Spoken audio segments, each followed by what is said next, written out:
Welcome on to the next edition of Try with Coach Parry. I'm Brad Brown. We've got our triathlon coach with us, Rudolf Naude, once again. Rudolf, how's it?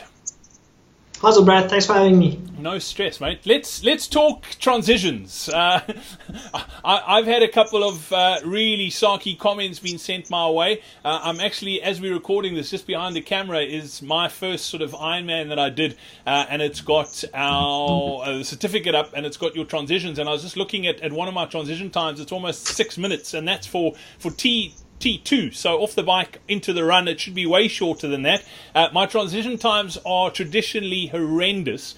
You can make up a lot of time, but you can also lose a lot of time. What are some tips that you would give to sort of shorten those transition times as best as possible? So for transition times, you also get, we're going to break it up into sprinter distance and Olympic distance in one group, and then half Ironman and Ironman in the other group.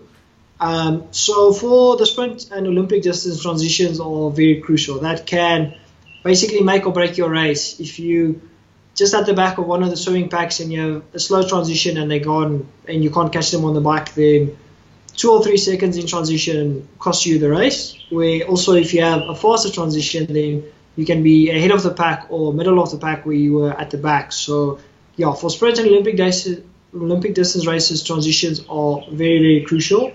So simple things to do that is to actually go out and practice transitions or do mini triathlons. So it doesn't have to be long, it doesn't have to be intense or anything, but so an example of a session could be you do a little swim warm-up and then you do 200 meters hard at race pace. You rack your bike with everything that you have, helmets on the handlebars, shoes with the elastics and everything.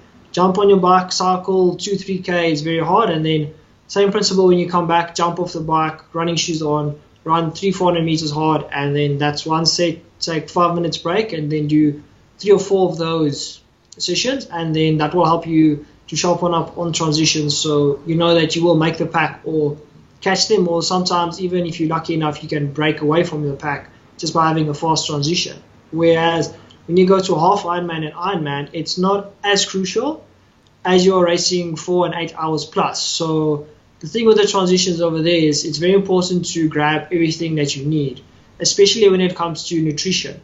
So normally you have your transition is in a bag where you have your helmet, if it's T1, your helmet, some gels, sunglasses, whatever the case you might have, and T2 is your running shoes, visor, cap, whatever you have. The important thing there is to remember to grab your nutrition.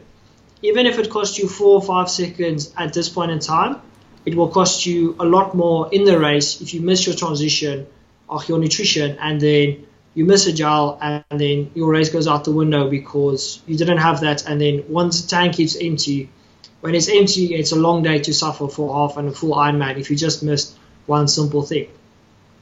Yeah, those transitions, as you mentioned, Rudolf, it's a case of on the shorter the distances, they are vital, but from a time and getting through it quickly. But you've got to really have your wits about you, and by just doing it on race day, you're not doing yourself any favors. And I don't think enough triathletes actually practice their transitions in training. It's just like another set, whether it's swimming or running or cycling. It's definitely something that is beneficial, that if you practice it, you're going to get better at it. That's true. Like even you don't have to make a specific transition set. If you have a hard cycle and you go out on the road, the morning before, just set up your shoes where you normally put your bike when you're done. Set up your shoes there so when you get home, quickly jump in your shoes, even if you run 10, 20 meters, just to get that feeling of cycling shoes off, running shoes on, and there you go out of transition. So you don't have to make a complete set of mini triathlons. You can do very simple things to try and practice that. Also, after the swimming, if you know you're struggling with your helmet to get it on and off after the swim, then you can practice that as well. If you're swimming outside in the pool, then you can do that. Keep your helmet next to the pool, jump out, run around the pool, helmet on, and there you go. You don't have to practice the full the transitions. Just break it up into little pieces. Also, if you're struggling when it's cold, when your hands are cold, then you know when it gets to winter time and your hands are a bit cold from cycling or swimming outside, that's also a perfect time to practice it without doing extra training. Yeah, and Rudolf, one thing you also mentioned is doing it out of the water onto the bike. And for a lot of people, I struggle with this.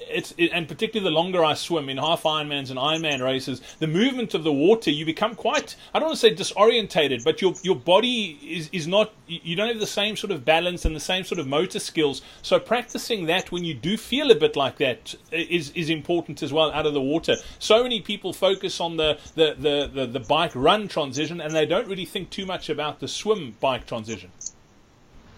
Yeah, so like I said, for an example, if you're swimming in a public pool and it's outside, I know in a lot of gyms you're not allowed to run on pool deck, but if you swim outside in a public pool, jump out, run around once around the pool, and then that can be your mini transition.